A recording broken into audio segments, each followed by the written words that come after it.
As we begin this week's journey, we are brought to the encounter of Jesus with this blind man in Jericho. Who is this blind man? He remains unnamed. And whenever a character in the biblical text is unnamed, we can always put ourselves into that character. And thus, we can truly say, we are all the blind man. Bawat isa sa atin can be that blind man. And what is the battle cry of the blind man for today's gospel? Son of David, have pity on me. Kaawaan mo ako, anak ni David. And this brings us to three realities of being blind. Number one, the most obvious of it all, is the physical blindness. I don't know if you have encounters with a blind person. Blind persons are gifted with heightened senses of smelling and hearing, and most of the time with their voices. Very good singers. And what a beautiful encounter I had once when I was walking in my hometown in the city. I came across a couple who was with a walking stick, a cane. And then I realized the couple are blind. Bulag pareho ang mag-asawa. They simply asked me, "Sir, pwede po bang magtanong, nasaan po tayo ngayon?" I was shocked. Di nila alam where they are going. Only to find out they were looking for direction. They wanted to ask me which street we are in so that they can locate the jeepney going home. I cannot answer. I was merely relying on my Google Maps. But the blind couple wanted me to point out a particular street, and from there they can go home. They know where they are going, even without seeing. But for me, take away my phone, kung nasnatch ako, I doubt if I can go home. I do not know. Physical blindness. This is a reality that limits our ability to see, to navigate the world. Yet people with this condition, they often develop a heightened senses apart from what is the use of the eyes. But while we might recognize physical blindness, there are other forms of blindness that are more worrisome. And that is the moral blindness.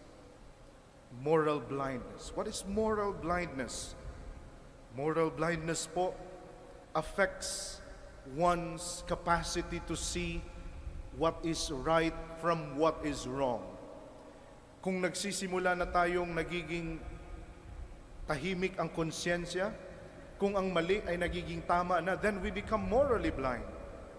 Kung ang mga mali ay nagiging normal na, we become morally blind. If our consciences are numbed, it is as if though we walk in a moral darkness. And there is this beautiful reflection by an American author named Helen Keller, who was born blind and deaf. She said, "The only thing worse than being blind is having sight but no vision at all." This is a strong reminder for all of us, that without a moral compass to be our guide, we can easily stray ourselves from being selfish to continue on hurting others, and in the process hurting ourselves when we become morally blind. And who is our moral compass? I believe we need to go back to the basics of the teaching of the cross. The cross would be our moral compass, our guide. Why? The cross would teach us two movements. That is the horizontal and the vertical movement. Vertical movement would be loving God above all. And the horizontal, loving others as we love ourselves, loving neighbors. This will serve as our moral compass as we continue with our daily journey.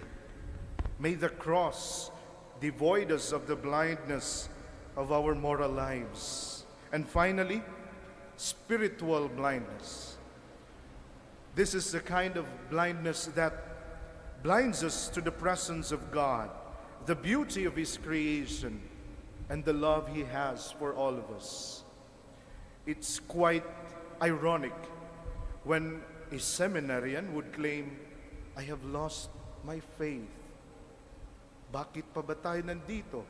Again, as it's normal to go on to experience spiritual dryness, yes. But hopefully, what we study, what we have heard through books, through the classroom, is what we live out, what we imbibe in ourselves. Because precisely, we constantly hear about God, about Jesus, about His Word. And yet, the reality of spiritual blindness is an undeniable truth. The eyes of faith helps us to see beyond the material and to recognize what is sacred. Saint Augustine beautifully said, faith is to believe what we do not see. But the reward of this faith is to see what we believe. The spiritual vision helps us to realize that we are a part of something greater beyond this world, and that is with God's wisdom and infinite grace for all of us. And so the blind man teaches us the importance of the need to see and to look for Jesus, to constantly connect with Jesus, the great healer. And so our question to guide us through the week, through the day, would be the question of Jesus to the blind man. What do you want me to do for you? What do you want me to do for you? Jesus asks the same question to all of us, to each one of us. Ano ba ang nais mong gawin ko sa iyo? May this continue to guide us as we continue to grow in our spiritual journey. We remember His words towards the end of it all as we journey on and face the life's realities, with the realities of the blindness that are around us. And hopefully at the end of our lives, we can say and cherish the words of Jesus. Go, your faith has saved you. It is that same faith that can illumine the darkness of this world and lead us toward a life of a better purpose, a life of integrity, and of course, a deep spiritual connection with God. May we be like the blind man, trusting and unafraid to cry out for healing, to approach Jesus with an open heart, and may we find ourselves walking in the light of Christ, healed and whole once again. Amen.